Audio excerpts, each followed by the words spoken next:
If you solve this, you are genius.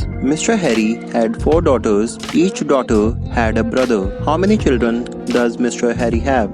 Take your time and give your answers in the comment section. After that, I will tell you the correct solution of this riddle.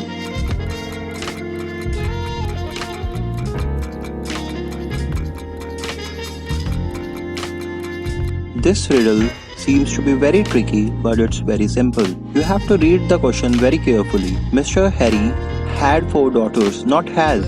He had 4 daughters and each daughter had 1 brother. So you might think he has 5 children, but no, it's given had. That means his children have died.